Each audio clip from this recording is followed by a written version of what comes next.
Este video es una oportunidad para descubrir las características de las etapas de la escritura.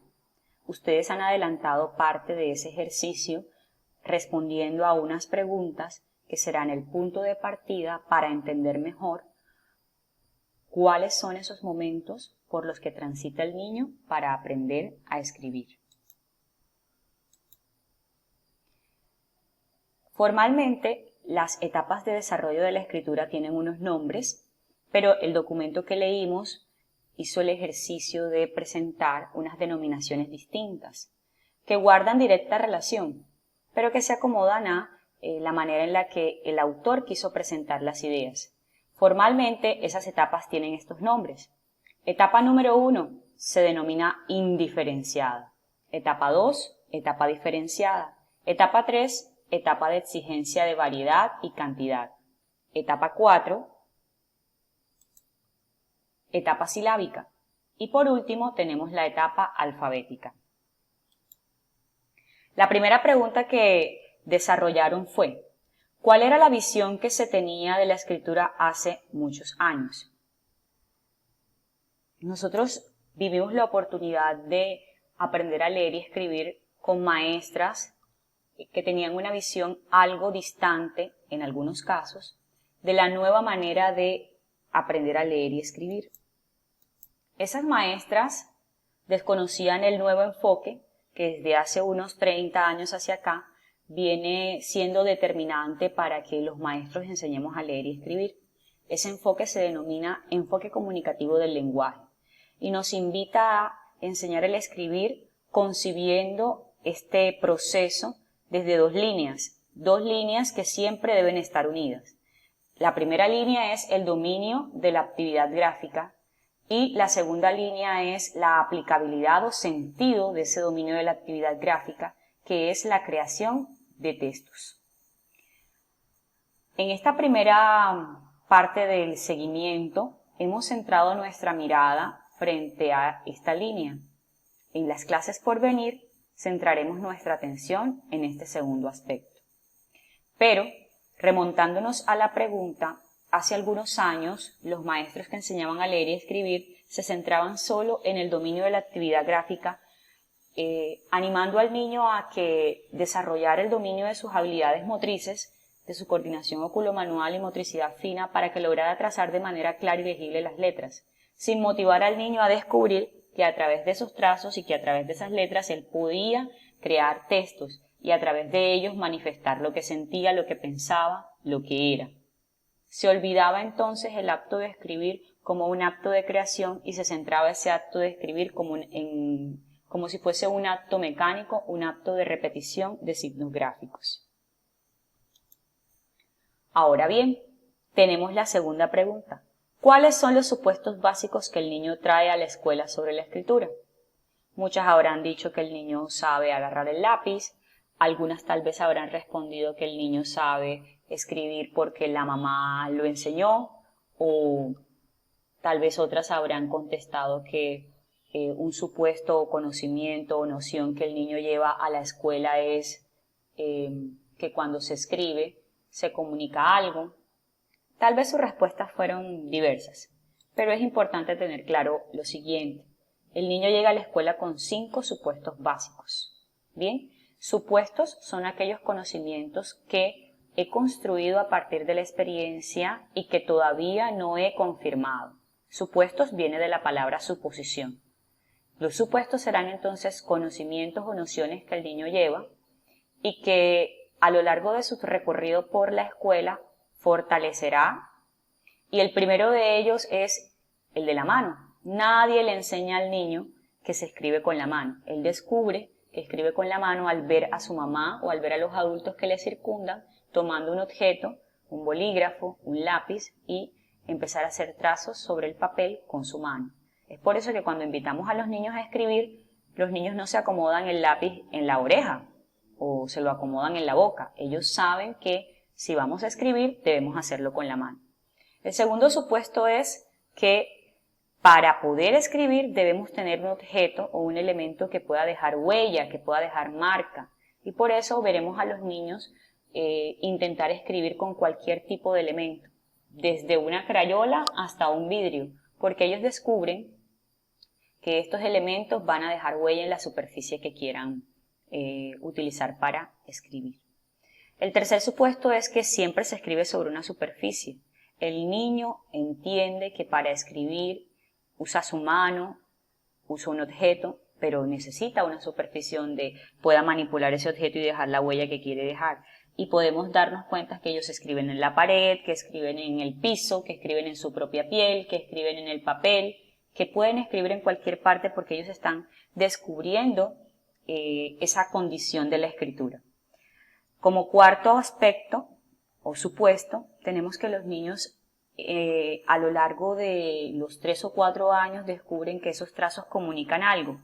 Y entendemos entonces que ellos han llegado a tener ese supuesto cuando al hacer sus primeros trazos, el niño le dice a la mamá, mami, mira lo que dice aquí. O mamita le pregunta, ¿y qué dice allí? Y él es capaz de decir, aquí dice Pedro, aquí dice pelota, aquí dice Pablo. Él entiende entonces que esos trazos que ha hecho en la hoja o en la pared dicen algo, comunican algo. Pero el último supuesto, que es el más elaborado, es el que los lleva a entender que si esos trazos que ellos dejaron plasmados en la pared o dejaron plasmados en la superficie comunican algo, es precisamente porque ellos han escrito y eso que se escribe alguien lo debe leer.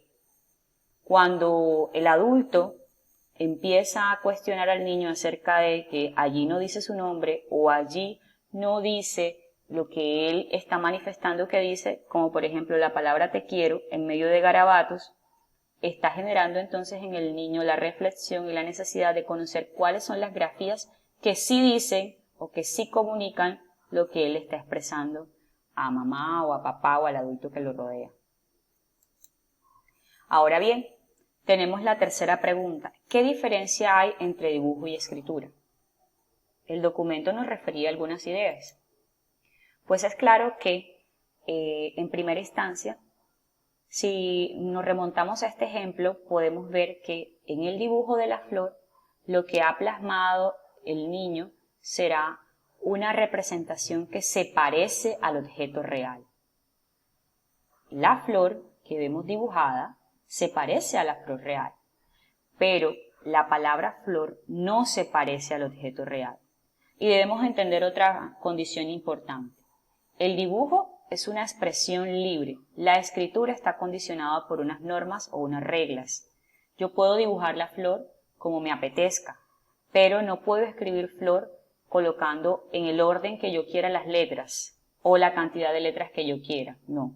Hay una norma que tiene que ver con la grafía y su sonido y la manera en la que para plasmar lo que estoy articulando oralmente debo entonces utilizar las letras adecuadas cuando voy a escribir la palabra flor, no de manera libre y espontánea. Tengo que seguir esas normas dispuestas en nuestro código alfabético, que la F, la L y la O suenan de determinada manera y para poder escribir la palabra flor, pues debo escribir esas letras acordes con el orden de los sonidos cuando las articulo. Avanzamos. La cuarta pregunta era, ¿son iguales garabato y dibujo? Quienes respondieron sí, debemos profundizar nuestro ejercicio de comprensión. ¿Por qué no? No son iguales. El garabato es la primera acción gráfica que el niño realiza. El garabato se puede hacer por disfrute, el garabato se puede hacer por una experiencia de imitación, pero esencialmente es un rudimento de lo que luego será el dibujo o la letra. En palabras más concretas, el garabato es la primera huella que el niño deja y esa huella va perfeccionándose de tal forma que en la medida en que él garabatea en muchas ocasiones va a ir perfeccionando esos garabatos hasta convertirlos en dibujo o convertirlos en letras. Es decir, que el garabato es el punto de partida del dibujo y de la letra. Pasamos a la primera etapa y sobre la primera etapa encontramos la pregunta número 5. ¿Por qué se da el nombre de garabateo descontrolado? Algunas habrán dicho porque el niño no controla la mano. Algunas habrán dicho porque el niño hace movimientos involuntarios o porque los trazos que el niño ejecuta son trazos que, como su nombre lo indica, él no controla. Pues sí, se denomina garabateo descontrolado al ejercicio que el niño hace precisamente porque no tiene dominio de su vista y de su ojo. Entonces podemos encontrar que los niños al escribir hacen movimientos sin respetar el margen o el borde de la hoja. Encontramos que muchas veces pueden estar escribiendo o pueden estar haciendo la actividad gráfica, pero ni siquiera estar mirando lo que su mano está haciendo, y esencialmente disfrutan el hecho de tomar un elemento en la mano y dejar huella, pero no reconocen el sentido de eso que están plasmando, porque en estas primeras etapas el niño simplemente está explorando su entorno, el lápiz, el papel, la pared serán objetos que él también esté conociendo y que esté explorando. Pregunta número 6. ¿Cómo demuestra el niño que tiene coordinación visomotora? Aquí ya estamos hablando del garabateo controlado y su condición especial radica en que aparece la coordinación visomotora, también llamada coordinación óculo-manual. ¿Qué quiere decir esto? Que luego de que el niño transita por el garabateo descontrolado, pasa al garabateo controlado. Ahora bien, el garabateo controlado se distingue del anterior porque el niño realiza repetidos trazos, repetidas formas con la misma longitud, como por lo menos como lo vemos acá en los círculos o las líneas, respeta el margen de la hoja, utiliza colores, y todo esto ocurre porque simplemente ya dirige su mano mirándola. Su vista, entonces, va a ejercer casi que dominio sobre la mano, y como está mirando lo que hace su mano, entonces puede controlar esos trazos que hace sobre la superficie. Pregunta número 8. Explica una idea clave de la etapa diferenciada, o escribir es hacer letras. En esta etapa encontramos que los niños ya diferencian entre lo que es una letra y lo que es el dibujo. Muchas veces escriben y acompañan lo que escriben con dibujos, pero es claro para ellos que reconocen que las letras tienen una forma, un tamaño, una dirección distinta a la de los dibujos. Y por eso, entonces se arriesgan ya a hacer el primer trazado de sus garabatos o pseudoletras. En esta etapa hay una característica primordial y es que el niño va a relacionar lo que escribe, sus garabatos o sus pseudoletras, con el objeto real. Para mayor claridad les digo, esta niña llamada Alexa, a sus 4 años escribió hormiga haciendo unas letras o pseudoletras parecidas a la hormiga. ¿En qué sentido? En que las hace pequeña, seguro porque la hormiga es pequeña para ella. En cambio, en la palabra dinosaurio, ella traza las letras con un tamaño mayor, porque asume que el dinosaurio, por ser más grande que la hormiga, entonces a la hora de escribirlo, esas letras deben guardar relación o guardar parecido a ese animal que quiere representar, a ese objeto que quiere representar. Tenemos otro ejemplo, el de Andrés, que a sus 5 años, miren lo que hace. En una invitación a escribir su nombre, el de su tío y el de su abuelo, escribe su nombre con letras pequeñas, porque asume que por su edad las grafías que traza deben ser pequeñas. Cuando habla de su tío Jorge aumenta el tamaño de las grafías. Seguro piensa que su tío Jorge es mayor que él y por ende las letras deben parecerse a su tío Jorge, deben ser más grandes que las que escribió para su nombre. Y en cuanto a su abuelo Javier, pues hace aún más grande el trazado de las letras, porque asume que su abuelo Javier entonces, por ser mayor, las letras que representan su nombre deben ser más grandes.